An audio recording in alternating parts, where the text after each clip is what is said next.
Hello and welcome to Corpse Factory. Some of you may remember this from an Indie Sunday we did by now I think easily a year ago. It was a long time ago where we played through the demo of the game, which included the first about 50 minutes, and I forgot in the meantime, but I immediately got reminded of how great the soundtrack is. And it did start with a little intro sequence. The usual opening sequence with a song and great, background visuals.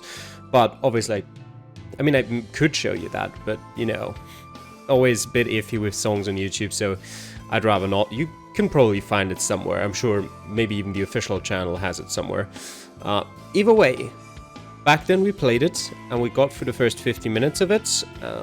The whole demo, essentially. And then we had to wait until now for the full game to come out. And I think I remember back then I wasn't entirely sure whether I'd continue playing it, but that was solely based on the fact that I'm hesitant to play visual novels without voice acting in English, because it's always kind of like, you could turn Japanese audio on, but it's like, do you then repeat what they said, or do you just trust that everyone reads what they're saying? It's a bit iffy. So I was almost entirely basing it on whether the game would receive an English voice acting track.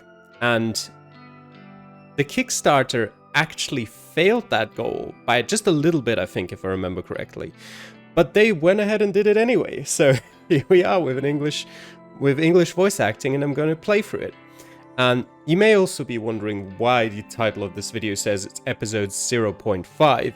Well, as usually the case, unfortunately, with demos, is you can't just continue from where you left off, which is a bit unfortunate a lot of the times, but I thought because the additional add-on of voice acting makes quite a big difference, I feel like, and also because it was so long ago, I feel like the difference is big enough for me to play through it again. It was only 50 minutes, it wasn't like 2 hours. So I will be playing through it again if you've watched, and also just to remind me of it, because I remember sort of the point where we left off, but I don't remember. I remember, let's say, most of the plot points, roughly. But just to get a bit more characterization going again in my head, I want to replay it. And if you've seen the Indie Sunday back then and you're saying, well, I don't need to see it again, this part, and remember, then you can skip this episode. But if you would, for example, rewatch one anyway, then you might as well watch this one because it's got voice acting in it. And yeah, with that, I'm planning on leaving this episode off at the point where the demo ended. I'm not 100% sure where exactly that was, but I think I remember.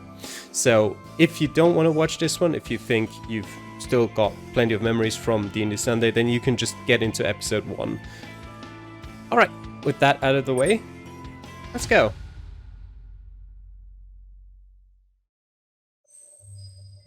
Prologue, Emi Katsuno.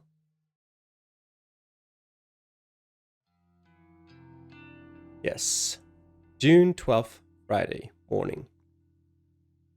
I know those bitches have been talking about me behind my back. They flash those fake smiles when I walk past. They wave half-heartedly and say things like, "Oh, hi, Emmy," or "You're the only one brave enough to pull off that look."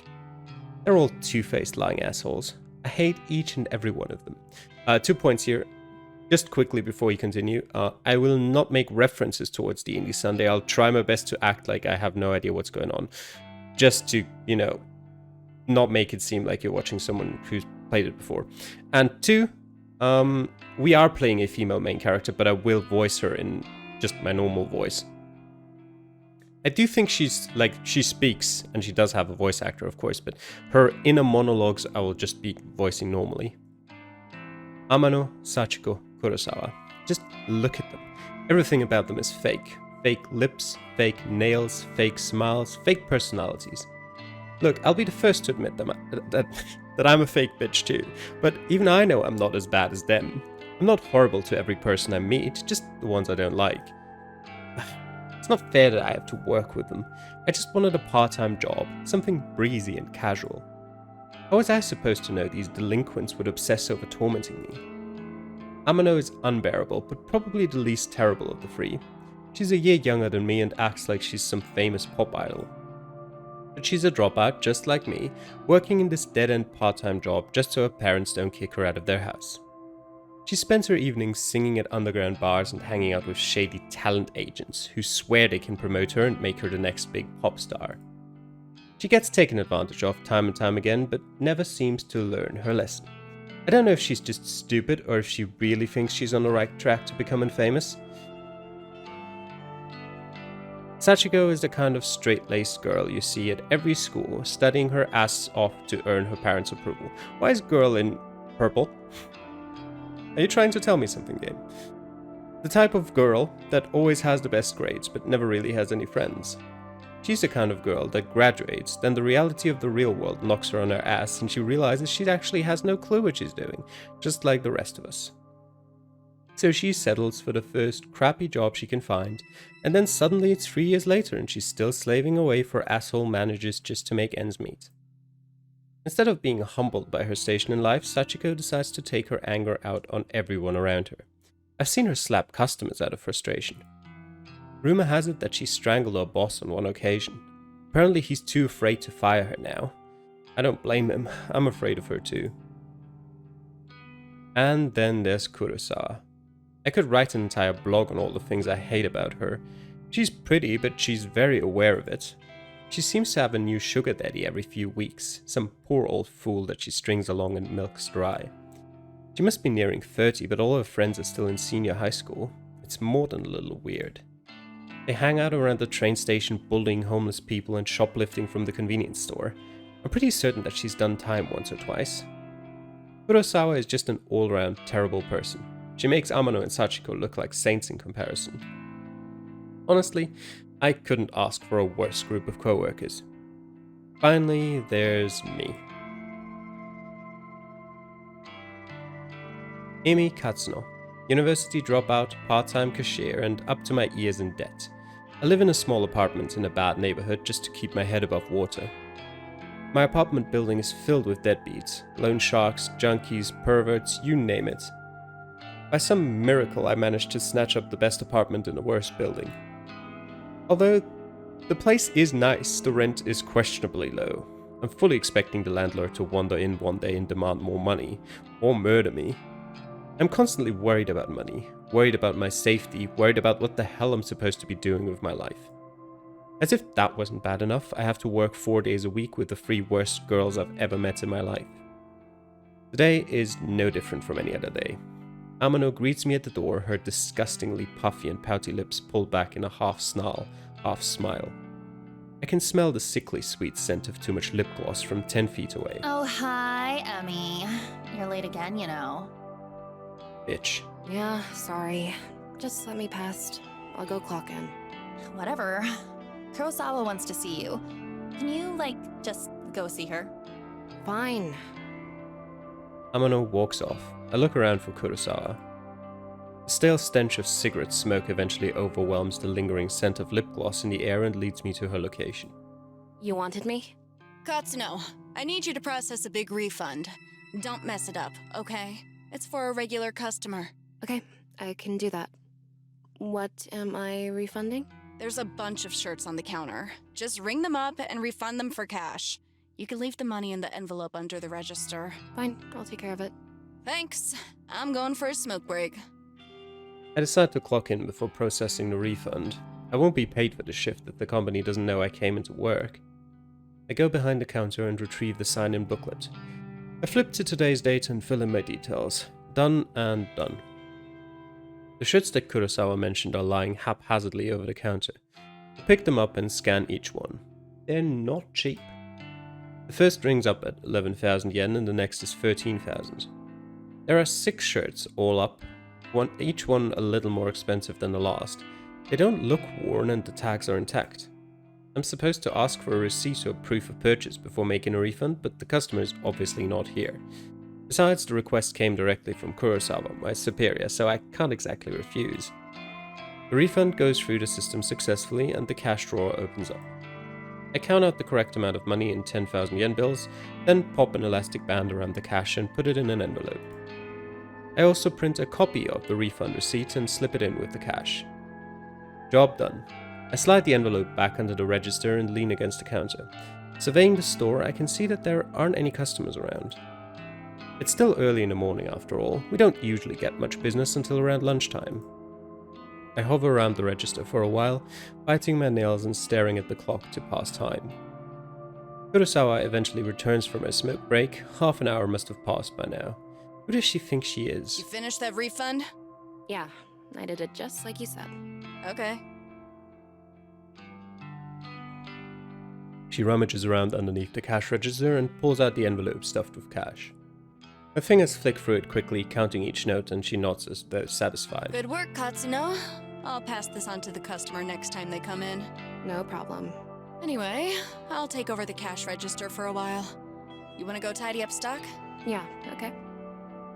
I'm not too bothered if Kurosawa wants to take over my register duties. It's boring standing around. I'd much rather be doing something than nothing. As I head toward a rack of untidy jackets, Sachiko bumps into me. Sorry, I didn't see you there. Sorry? Did she actually just apologize to someone? Sachiko, the customer abuser? That's fine. You okay? I haven't been sleeping real well. I'm just tired, that's all. Well, get some rest, I guess. Thanks. Look, while I've got you here, I know I haven't really been easy to get along with lately. I've got my own personal issues, but that's no reason to take it out on you and the other girls. I don't believe what I'm hearing here.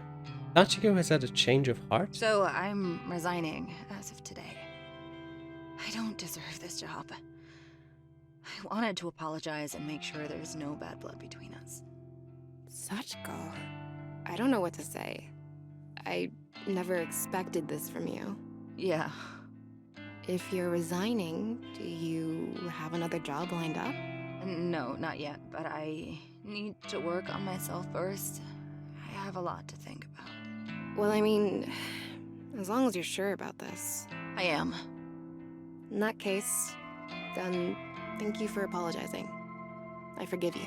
Thank you, Emmy. Well, until next time then. Yeah. Until next time. Sachiko takes her leave. I'm still a bit taken aback by her sudden personality change. Did I misjudge her from the start? No, that can't be it. She has a history of abusing customers and co-workers. No way I imagined all that. Regardless, I'm actually kind of glad she's trying to get a grip on her life.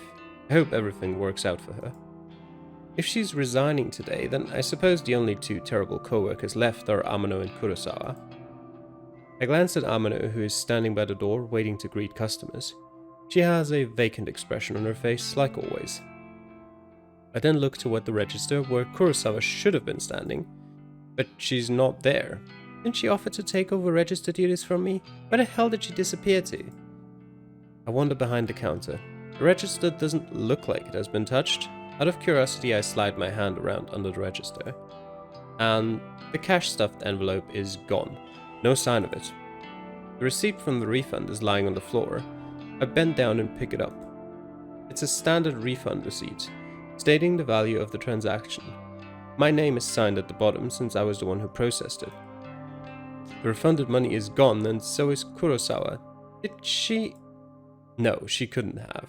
Surely she wouldn't have run off with the money. No one would be stupid enough to risk their job over that, would they? Ah, there's Katsuno. You should go ask her about it. Huh? Kurosawa is still here. She seemed to pop up from nowhere. Katsuno, a word, if you please. Ah, Hirota, the manager of the store. He normally spends his time in the office out back, so it's kind of unusual to see him here.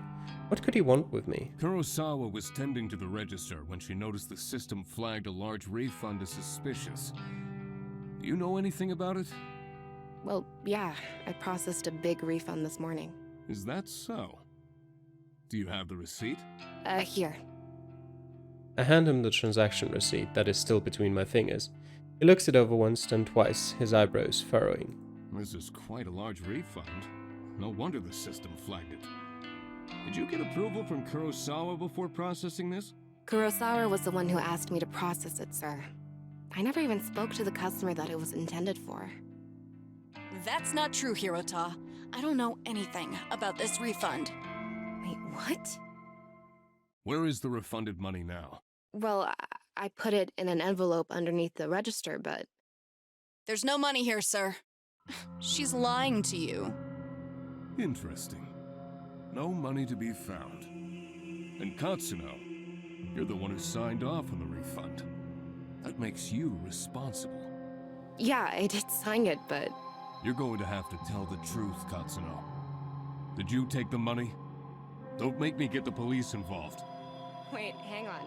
Do you think I stole it? Kurosawa asked me to process the refund and leave the cash in an envelope. Nonsense. That's simply irresponsible. It's not safe to leave cash out of the register. But I feel my stomach beginning to sink. What exactly is happening here? Confess at once, Katsuno. I didn't steal the damn money! If anyone stole it, it was that bitch Kurosawa! Enough! We're not going to stand here and argue about this like bickering school children. Sachiko! Like a serpent slinking out of the shadows, Sachiko slides beside Hirota. Yeah, Sirita? Did you witness Katsuno take an envelope of cash from the register? Oh, yes, sir. Just this morning. She acted like she was processing a refund, then pocketed the cash. I meant to bring it to your attention sooner, but... Sachiko, that bitch, she hasn't changed at all. She just sold me out. I managed to catch a glimpse of Kurosawa smirking at Sachiko. They nod in unison and giggle. Are they in this together? Are they throwing me under the bus just so they can steal some cash? I can't believe it. I'm so freaking angry. There you have it. A witness to your crime. Kurosawa, if you would kindly call the police. Yes, sir. Wait just a minute! I scream louder than intended, but my blood is boiling and I can barely control myself. I didn't steal any money. Why don't you check the security cameras, huh? You'll see that I'm innocent. Oh, you know those cameras haven't worked in months, right? I suppose nowadays they're mostly just for show. Of course, if Hirota really wants me to, I could go double check it just to be sure. Though, I think that would just be a waste of time. Thank you, but that won't be necessary, Kurosawa. Kurosawa's eyes narrow as she gazes at me wickedly. Amano, please show everybody what you found. You got it, boss. I didn't even realize Amano was part of this discussion. She's leering at me disgustingly and slapping an envelope against her open palm. Found this wad of cash in Katsuno's locker out back. I can feel the blood drain from my face. I haven't even been out the back today. Are they all in this against me? Did they plant evidence to get me in trouble? You're lying! I haven't even had time to go out back today! I mean, what do you want me to say? You think the cash just appeared out of nowhere? It would seem all the evidence is against you, Katsuno. Since we located the money, I won't have you arrested. But you will not step foot in this store ever again. Do I make myself clear? You're fired! And I will make sure you never work in any of our stores again. I'm speechless. I can't even process my thoughts. The quiet giggling and snickering of Kurosawa, Sachiko, and Amano buzzes in my ears until my skull feels like it's going to burst. Hirota grabs my shoulder and tries to lead me outside, but I jerk away and stumble backward. My back slams into the glass window at the front of the store.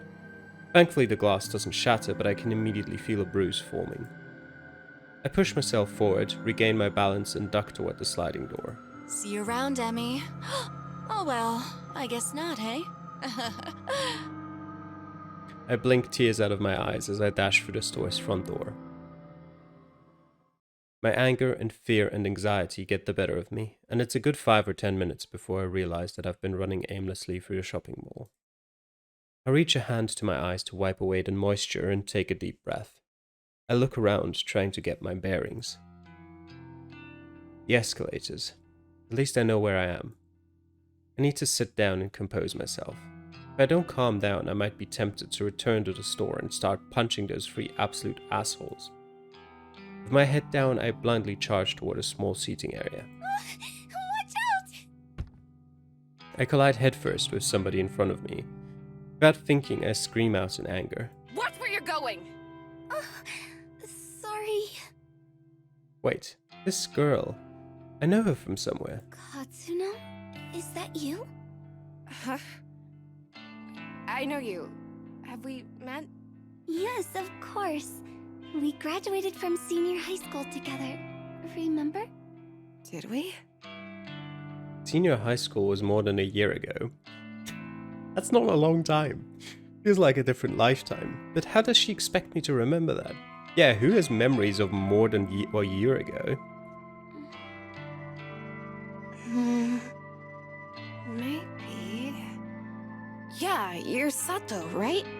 Aoi Sato? That's me. You do remember. Well, kinda. Sorry. I've had a crappy day. I just got fired, so I'm not thinking straight. You got fired. I'm really sorry. You bumped into me pretty hard. Are you hurt? I'm fine. Aoi's rubbing her arm tenderly. I figure I must have injured her, but I'm really not in the mood to stand here and apologize to some old acquaintance. I have to go. Excuse me. Oh, okay. I push past Aoi. Unexpectedly, the shy and spineless girl grabs my arm and stops me from leaving. Her grip is surprisingly strong. Katsuno? You said that you just got fired. Is that true? Wait, yeah, I'm pissed off about it. Tell me what happened. Why are you so interested? I just thought maybe I could help is all. Whatever. You can't help. Some bitch set me up. She stole a bunch of money and made me take the fall. I see. We're done here. Can I leave now? Sorry for keeping you. Yeah, okay. Once again, I turn to leave, but Aoi's next words manage to catch my interest. You know, if someone got you fired, there is a way you could get revenge. Revenge? What is this girl on about? Does she have some way for me to get back at Kurosawa? What am I thinking? I can't even step foot back in the store. My chance to get any kind of justice just doesn't exist. Revenge? What the hell are you talking about? Never mind. I shouldn't have said anything. Hell no. You're not going cold on me now. Tell me what you meant. Oh, okay. But let's talk quietly. There may be a way for you to get back at whoever got you fired. Have you heard the rumors of Corpse Girl's website? Corpse Girl? Who is that? Sounds like some death metal band. Aoi ignores my comments and continues on with her speech. They say that if you visit Corpse Girl's website, you can request a death. Request a death? What is this girl ranting about? Hang on, start over. I'm completely lost. Aoi frowns, a look of annoyance on her face. Say somebody wrongs you, and you want to get revenge on them. Go on. Rumors state that you can visit Corpse Girl's website and fill out a form in order to request a specific person's death. This Corpse Girl. Is she, like, a hitman or something? No one knows the truth. All I know is that her victims always receive a photo of their own corpse before they die. How is that possible? I don't know. I've been wanting to use the website for some time. There's somebody that I'd be happier without. But I'm not brave enough to go through with it. Still, I want to know if the rumors are true. If you use the website, you could tell me if it works or not. This whole thing sounds sketchy. Risky. Are the police gonna come get me if I go on this website? I've got no idea. Well, thanks, I guess. Aoi doesn't make a further attempt to stop me when I turn on my heel and walk away. I don't know what to make of her suggestion. Can such a website even exist? The ability to request a death just sounds so unbelievable. And yet, I find myself unable to get the possibilities out of my mind as I make my way toward the train station. Corpse Girl, a website tailored for revenge. I could dob in Kurosawa, Sachiko, Amano, If I could remain anonymous, then no matter what happens, whatever fate befalls those girls, it couldn't be traced back to me. I start to wonder if ordering the deaths of a few girls simply because they got me fired is a little extreme. Although, they're not exactly saints, they're closer to human garbage more than anything else. They've always been hostile toward me. I'd probably be doing the world a favor if I had them all killed. If they screwed me over without a second thought, who knows what they might do to their next unsuspecting victim? Yeah, killing all three of them is the right thing to do. Removing them from the planet will prevent them from hurting anyone else. My heart begins to race.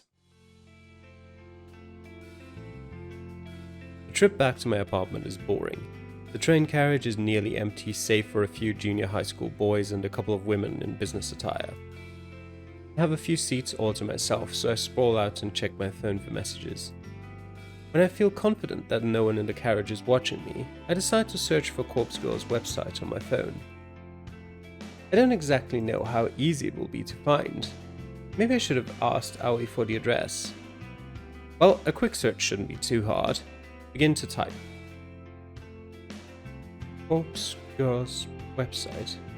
A few results pop up on my screen, but none seem relevant. There are links to funeral services and anime fan sites, but nothing really matches what I'm looking for.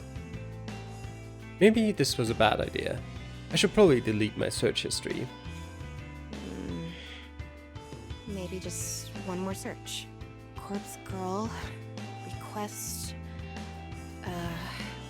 death. My phone seems to lag for a few seconds as the search is submitted.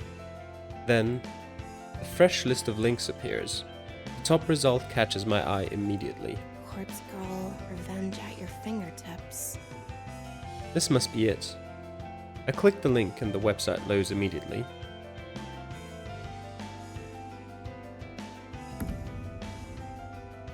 The website is simple. There's a freaky little dancing girl at the top of the screen who looks too happy to belong in such a site. The whole site is really basic. A small blurb of text offers instructions. Request a death. Fill out your victim's information and upload a photo of them. Your victim will receive a photo of their own corpse shortly before they die. Watch out. Don't be an idiot and enter your own information or you will be cursed. What the hell? Is this site actually for real? I start to wonder if I should go through with this. There's very little useful information on the site. I mean, it does say request a death, but come on. Is someone actually going to go out and kill the person I choose? And how on earth can someone receive a photo of their own corpse before they're actually dead? That just doesn't make any sense. My heart suddenly skips a beat and I nearly drop my phone when it buzzes at me. Thank God. It's just a text message. An unknown number. That's never a good thing. Wait a minute, there's a photo attachment. Who'd be sending me a photo from an unknown number? My curiosity gets the better of me and I open the message. Kurosawa, you frickin' bitch. I knew it. I knew she set me up. And Amano and Sachiko were in on it too. They made me process a fake refund to get cash out of the register so that my name would be on the transaction. And all for what? A bit of cash they'd have to split 3 ways? Kurosawa, I'll kill you! I'll kill you! A few of the junior high school boys nearby look at me with worried expressions, but I don't give a damn. I'm angry. I'm furious. Kurosawa is going to pay. I close Kurosawa's message and return to Corpse Girl's website. It's clear what has to be done. I'm going to request Kurosawa's death. I read the website's instructions one more time to make sure I haven't missed anything important. Enter the victim's phone number. Upload a photo of the victim. I can't believe it. Kurosawa just signed her own death sentence. She sent me a photo of herself and her phone number was included with the message. I fill in the phone number and upload the photo, my hands trembling the whole time. My thumb hovers over the submit button. I feel a chill down my spine. My face turns pale and I immediately feel cold and clammy. Is Kurosawa really going to die if I use this website? Or is this all a sick hoax? I run through the possible outcomes in my head. First possibility, nothing happens and Kurosawa is none the wiser. Second possibility, Kurosawa gets pranked by whoever's running this website. Maybe the administrator gets a kick from tormenting people. Kurosawa might just receive some spam texts or something like that.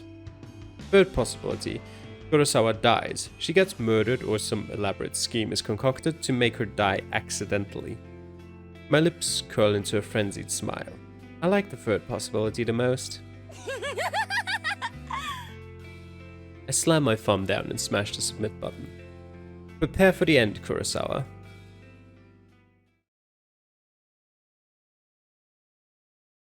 June 12th, Friday evening. When I get home, I can barely contain my nervousness. I'm shaking as I open the door to my apartment. By the time I walk through the door, the sun has just started to set behind the backdrop of the city. Even though it's not dark yet, I'm feeling physically and mentally drained.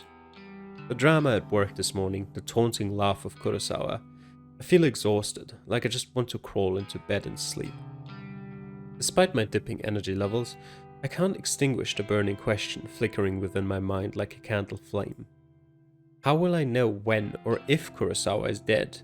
Will Corpse Girl's website notify me? No, of course not.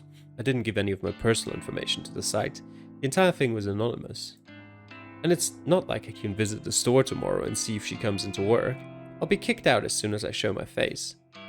So, what do I do? That's it.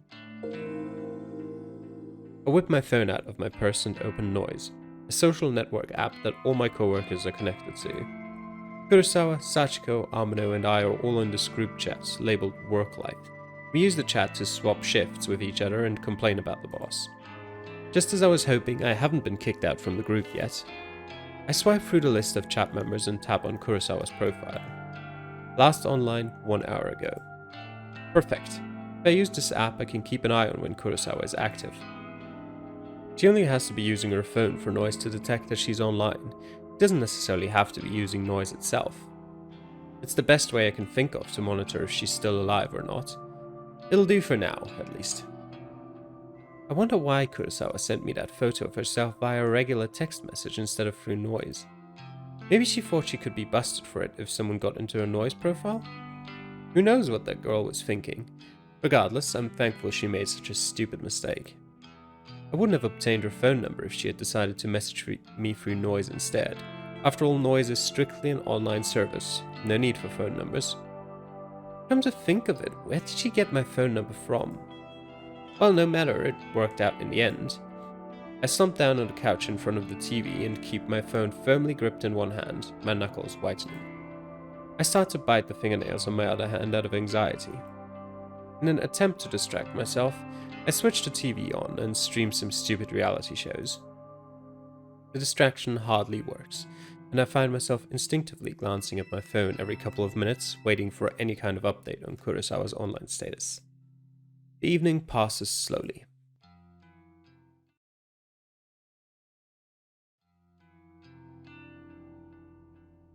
June 13th, Saturday morning. Sunlight streams through the open curtains and I startle. Did I fall asleep on the couch? I wipe my mouth with my sleeve, cleaning off a trickle of drool from my chin. My phone is still in one hand and I quickly check it. I tap the fingerprint smeared screen, but it's not responding. The battery died. I must have fallen asleep and left the screen on all night. I race toward my charger and plug it in, anxiously waiting for just enough energy to turn the phone screen back on. After what seems like an eternity, the phone comes to life.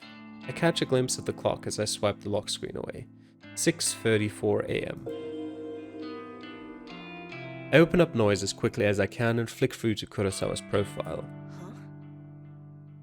This profile is private. You are not connected to this person. Damn it! She blocked me!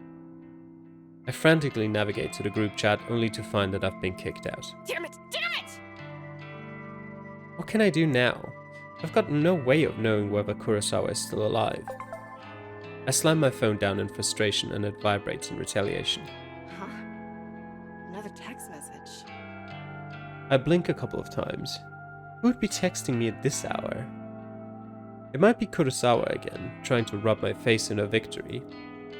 Well, if that's the case, at least I would know that she's still alive. I hesitantly pick my phone up again and open a message. There's no text, just a photo attachment.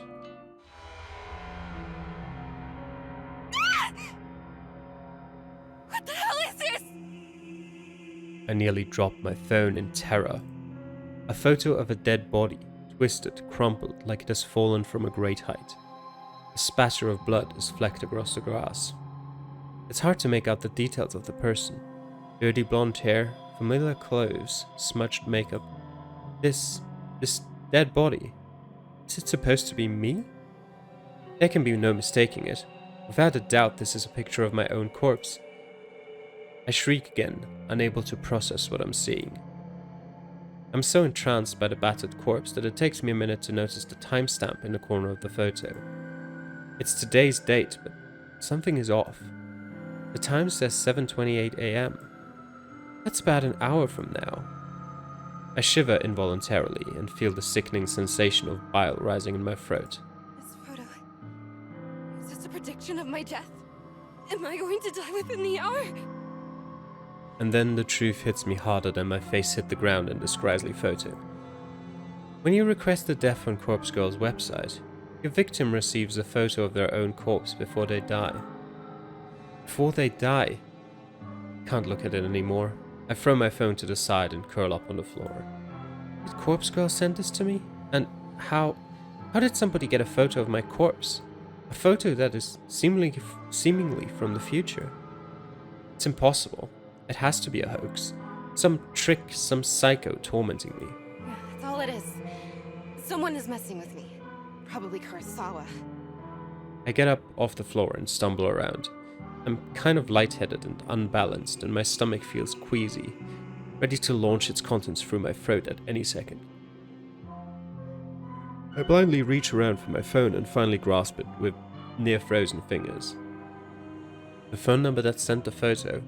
It's an unknown number, but the digits don't match the number that Kurosawa texted me from yesterday, so it's unlikely this came from her. Bizarrely, the phone number is kind of weird. There are more digits than should be possible. I try to count them, but stumble a few times in confusion. I eventually conclude the number has 18 digits, way too many. In addition, the phone number seems to repeat digits a lot. 666-33-666-22-666-44666. It seems too strange to be real. Is it possible to fake a phone number? Yes. Something interesting catches my attention. Even though the caller ID doesn't recognize the number, it has data on the origin of the number. Tokyo, Japan, my very own city. Perhaps the sender of the photo can mask the number, but can't hide the location.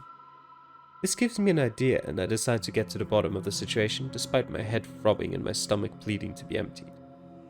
I punch the phone number into a search engine, along with the keyword Tokyo. One result.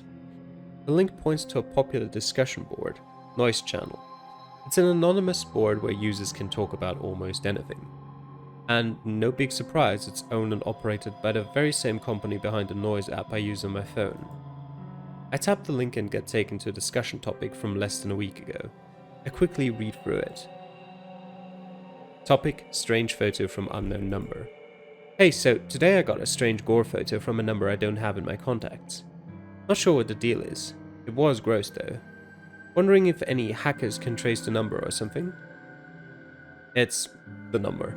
Seems like Tokyo area. I'm in Osaka. Hey, thanks in advance. Topic has only one reply. You got this too? Was the gore photo a picture of yourself? I'm worried. Received a similar pic from the same number. Thinking about contacting the police. Not sure if I'm overreacting. That's it. The end of the discussion. Neither poster followed up on the conversation. Damn it. That's all? That didn't give me anything to go on. Except now I know that at least 2 other people have received bloody photos of themselves. I wonder if those photos were extreme as the one I received. What happened to these 2 posters? Why didn't they continue the discussion? I feel myself beginning to sweat. My body is going from cold to hot and back again several times a minute. It feels like I have a fever, but I know it's just stress tearing me up. I check the time. It's 6:59 a.m. About half an hour until the time printed on the photo. I take a deep breath and the doorbell buzzes. I freeze in place, unsure whether I should answer the door. In this sketchy apartment building, it's a risk to answer the door on any given day, before even taking into consideration that some psycho just texted me a photo of my own corpse. I tiptoe toward the door on stiff legs and gaze through the peephole. There's no one there. I breathe a sigh of relief. Maybe I'm just on edge and the doorbell echoed from someone else's apartment. Besides, I don't know of anyone who would visit me unannounced, especially this early in the morning. I slump to the floor, my back sliding down the door as I come to rest on the carpet, my legs splayed out haphazardly in front of me. I've had enough fear for one day. I have to just believe this whole thing is a hoax. It's probably karma for trying to get revenge on Kurosawa. Yeah, that's it. Karma.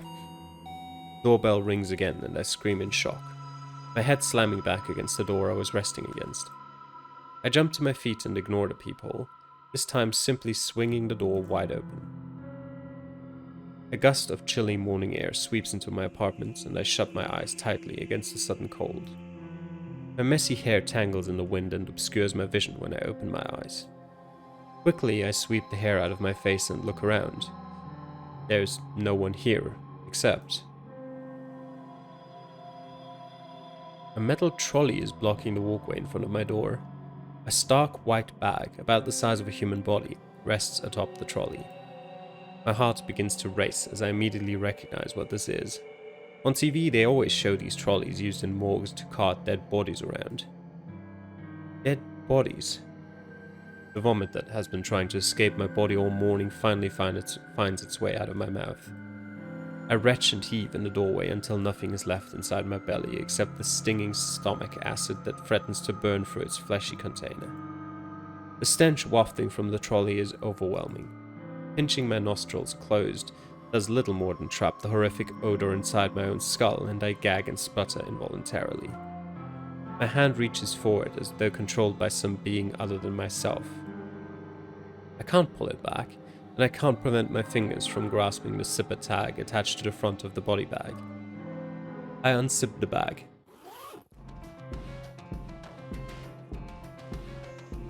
And there I am, a wretched corpse exposed to the day's first rays of sunlight. I stand here in the doorway as I lay there atop the trolley, simultaneously alive and dead, but more dead than alive in both bodies. The bruising on my face is horrific, and I reach a stiff finger to my own lips, my living lips tracing the outline of the bruise I see before me.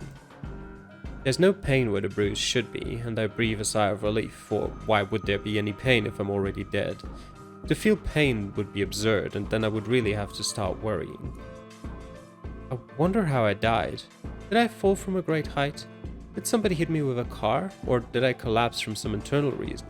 Perhaps from organ failure or some undiagnosed sickness? Maybe I didn't die and the corpse in front of me is alive, living and breathing just as I do while standing in front of myself. Maybe this is all a prank I've pulled on myself, dying just as a joke but never really dying, always living until the point I actually die and it's no longer a prank. My head is splitting. I can't think straight. All the thoughts in my mind are jumbled, the meanings behind unspoken words disappearing behind foggy clouds inside my shattered skull. To clear my head, I step around my corpse and stand by the walkway's railing. I'm on the 4th floor of the apartment building.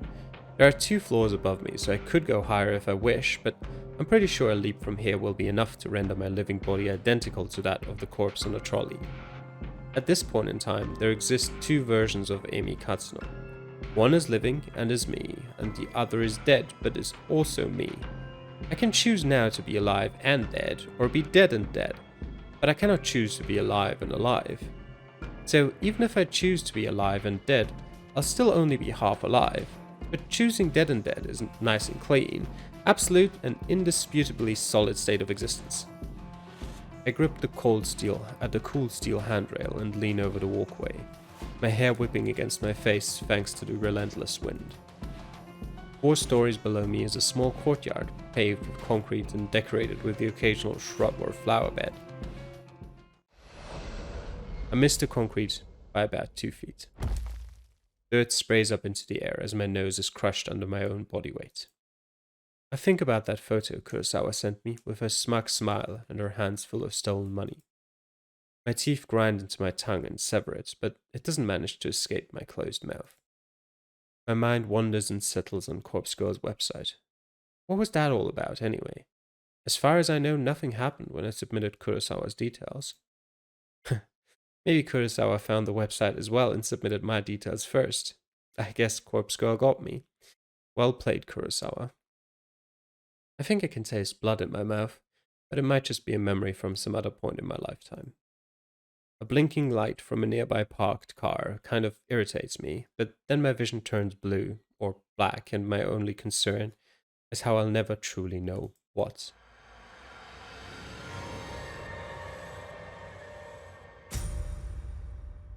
You got yourself. Corpse Factory.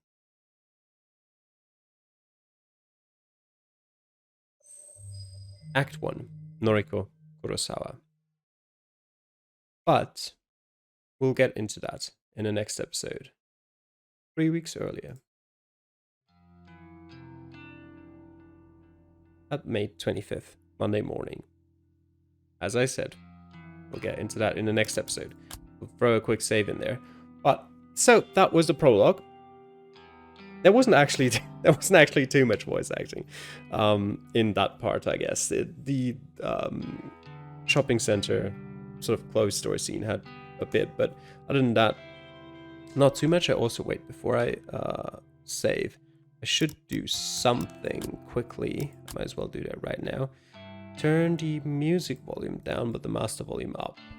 So I just want the voice volume louder. It felt like it was a bit quiet compared to the music. Either way, that was the prologue for Corpse Factory. We'll continue that next week. So I hope you're looking forward to it. Thanks for watching, and I'll see you guys then. Bye.